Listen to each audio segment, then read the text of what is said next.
I want to start with a feeling. A feeling I'm pretty sure everyone has had, but maybe we don't really pay attention to it. Okay. You sit down to do something, could be anything, a hobby, painting, coding, maybe you're just, I don't know, fixing something in the house. Right. You think you've been doing it for maybe 20 minutes, and you look up at the clock, and 3 hours are just gone, vanished. Oh, yeah. That weird disorienting feeling. It is. But here's the crazy part. You're not tired. You actually feel good. You feel energized, clear. It's like for those 3 hours, all the other stuff, your rent, your emails, that dumb thing you said yesterday, it all just stopped existing. You were in the zone. Exactly, the zone. And we treat it like it's some kind of happy accident, like, oh, the muse visited me today. A stroke of luck. Yeah. But what if that state isn't random? What if it has a name, a scientific definition, and this is the big one, a manual for how to get there on purpose? Well, that is exactly what we're digging into today. We're unpacking a huge piece of psychology, flow. The Psychology of Optimal Experience by Mihaly Csikszentmihalyi. Okay, I practiced that name all morning. Csikszentmihalyi. You nailed it. And look, this isn't some self-help, just be positive book. Yeah. Csikszentmihalyi was a serious researcher. He spent his whole career studying human happiness, but he came at it like an engineer. He wanted to know when humans feel their absolute best. Their peak experience. Right. And the answer he found wasn't, relaxing on a beach with a drink. It was this state he called flow. So our mission today is pretty simple, but it's also kind of huge. Yeah. We're not just going to define flow. We're going to get into the mechanics of it. We want to see how we can turn this happy accident into something you can do every day. But I should warn you, and everyone listening, right from the start. Okay. The research here is going to challenge a lot of what you probably think makes you happy. Oh, I felt personally attacked by this book. Multiple times. Aggressive, right? Right. Because we're all taught that the dream is to do nothing, to work really hard so that one day you can just stop. It's the lottery fantasy. If I won the lottery, I'd just lie around and do nothing. Exactly that. But Csikszentmihalyi's work argues the complete opposite. He says that true happiness, that deep satisfaction, it doesn't come from money or praise or even from relaxation. It comes from deep engagement. Deep, active engagement. Which, let's be honest, sounds a lot like work. And I think most people hear that and immediately tune out. So let's back up. What is actually going on when we're in this flow state? So he breaks it down into a few key symptoms. The first one is just total absorption. The line between you and what you're doing, it just dissolves. You're not thinking about the code, you are the code. That sounds a little mystical, but I think any athlete or musician knows exactly what that means. Precisely. You're not telling your fingers to play the notes, they just play. And because you're so absorbed, you get that time distortion we talked about. Right. But there's also this feeling of total control. In our normal lives, we feel so out of control, right? Traffic, the weather, your boss. All of it. In flow, you are the one driving. You're in complete command of your little world. And the motivation is different. You're not doing it for reward. Exactly. He calls it autotelic. The activity is its own reward. The joy is in the painting, not in selling the painting. Okay, so this brings me to the part of the book that really made me stop and think. The whole distinction between pleasure and enjoyment. Yes. Because in my head, I mean, those are the same word. If I have pleasure, I am enjoying myself. And that's how we all use them. But in this framework, they're worlds apart. Csikszentmihalyi says pleasure is basically a biological thing. It's about restoring order. What does that mean, restoring order? Okay, think about eating a good meal when you're starving, or lying down when you're exhausted. Okay. Those things feel good. They're pleasurable because they satisfy a need. They bring you back to balance. But, and this is the key, they don't require any effort. So pleasure is passive. It's totally passive. You don't have to concentrate to enjoy a warm bath. It just happens to you. Got it. So then what is enjoyment? Enjoyment is active. It's what happens when you're pushing yourself, when you're overcoming a challenge that's just at the edge of your abilities. So it's finally nailing a hard song on the guitar. Or solving a really tough problem at work. Yes. It requires focus. It requires skill. It requires your full attention. Pleasure is about consuming. Enjoyment is about creating or achieving. And that's the hard pill to swallow, isn't it? That pleasure feels good, but it doesn't really do anything for you. It doesn't make you grow. Enjoyment, on the other hand, builds your skills, your confidence. It adds complexity to who you are. That explains so much. It explains why I can watch TV for 6 hours on a Sunday, which is pure pleasure. Maximum pleasure. But at the end of the day, I feel kind of empty. Gross, even. That is that you've met the biological need for rest, but you've completely ignored the psychological need for growth. But if enjoyment is so much better for us, why do we default to pleasure? Why do I reach for the remote instead of the guitar? It's just biology. We are hardwired to conserve energy. For most of human history, calories were scarce, so your ancient brain is screaming, don't waste energy on that hard puzzle. What if a lion attacks? So we have to consciously override our own programming. We have to fight that ancient lazy switch. Okay, I'm sold. I want to fight the switch. I want more enjoyment. So how do I do it? Because it's not always easy to just focus. The book had a recipe for this, right? The conditions for flow. It does. There are 3 main conditions, and if you're ever struggling to get in the zone, it's usually because one of these 3 things is missing. All right, hit me with number 1. Clear goals. You have to know, moment by moment, exactly what you're trying to do. This sounds simple, but I think this is where it all falls apart for most of us. Absolutely. Think about it. If your boss says, go be more creative, that's a recipe for anxiety. What does that even mean? It's terrifying. There's no target. But if I say, write a funny 4-line poem about a cat, your brain can immediately lock on. Constraints create focus. Every game has a clear goal. Get the ball in the hoop. Checkmate the king. So if I'm feeling stuck, the first step isn't to try to focus harder, it's to make the goal smaller and clearer. Exactly. Shrink the target until you know what the very next step is. Okay, that makes sense. What's condition 2? Immediate feedback. You have to know right away if what you're doing is working. Again, games are the perfect example. A perfect example. You hit the target, you get points, you miss the shot, you know instantly.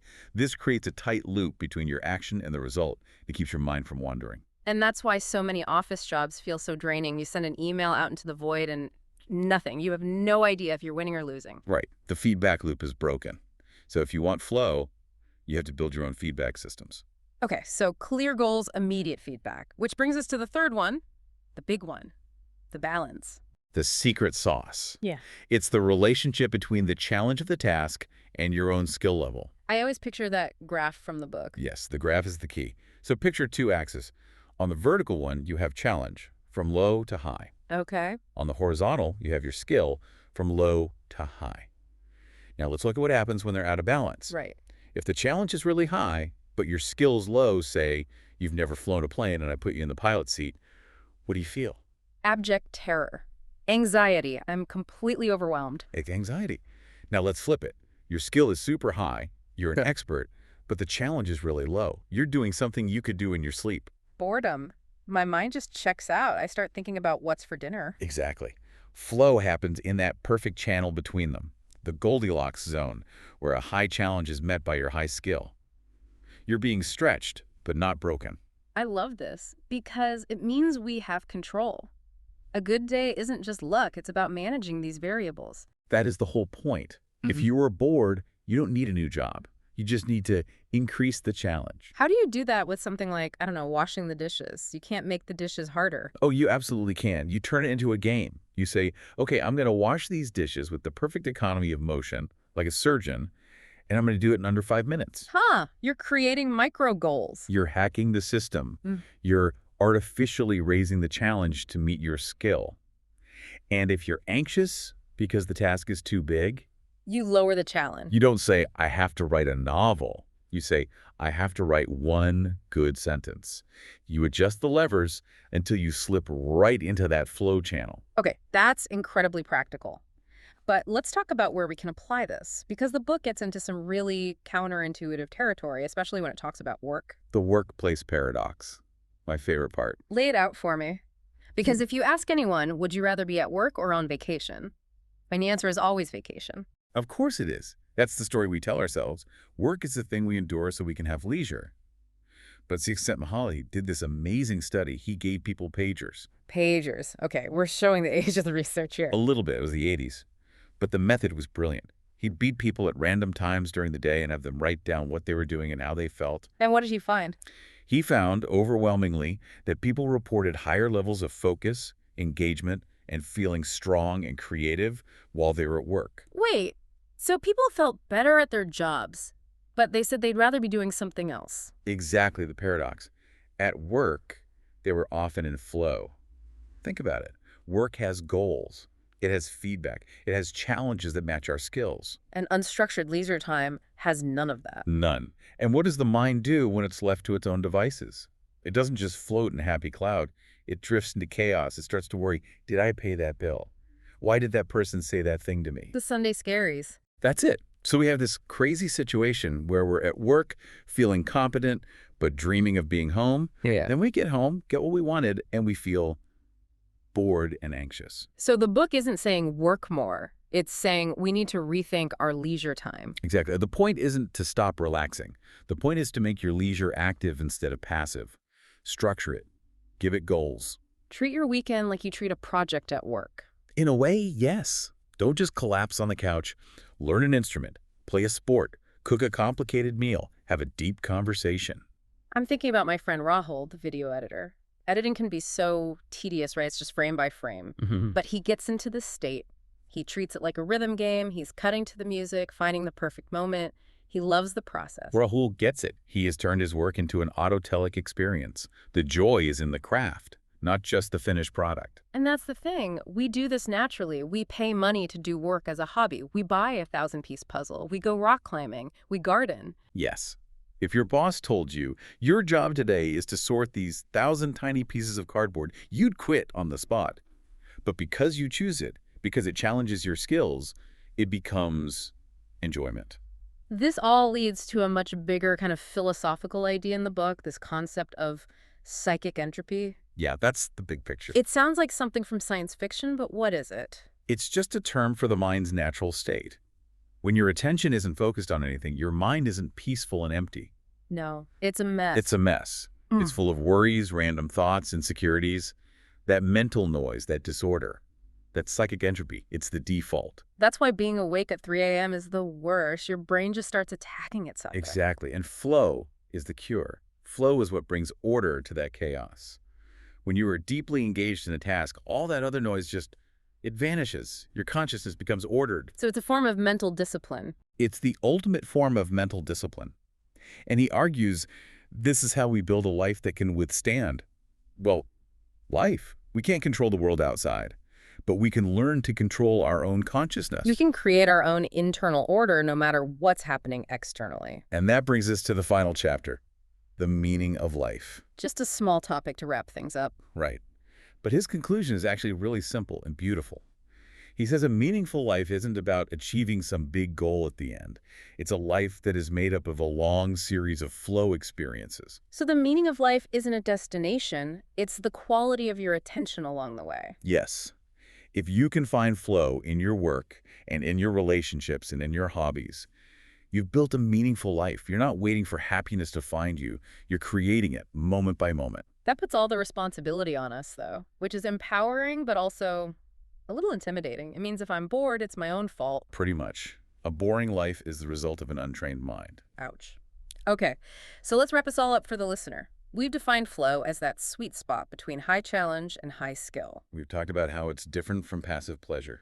And we've learned that we can find it anywhere, even at work or while doing chores, if we just change our approach. By setting clear goals, looking for feedback, and always adjusting the challenge. So for someone listening who is thinking, okay, great, but I've got a boring meeting tomorrow, what's the one thing they can do? Gamify it. If the meeting is boring, that's a low challenge, high skill situation. You need to raise the challenge. How do you do that in a meeting you're forced to be in? You can turn it into an observation game. Try to figure out the hidden agenda of every person speaking. Or take perfect calligraphic notes. Turn it into a challenge for yourself. Find the complexity. Be like Rahul the editor. Find the rhythm in the boring parts. Exactly. So here's the final thought we want to leave you with. Most of us plan our free time around what we're going to consume, what shows we'll watch, what food we'll eat. Pure passive pleasure. Right. But if you accept the idea that happiness isn't passive, that it's a skill you build through active engagement, how does that change what you're going to do this weekend? Are you just going to consume? Or are you going to create something? Are you going to let your weekend happen to you? Or are you going to make it happen? I think I might finally fix that leaky faucet. I think you should. Thanks for diving deep with us. Anytime.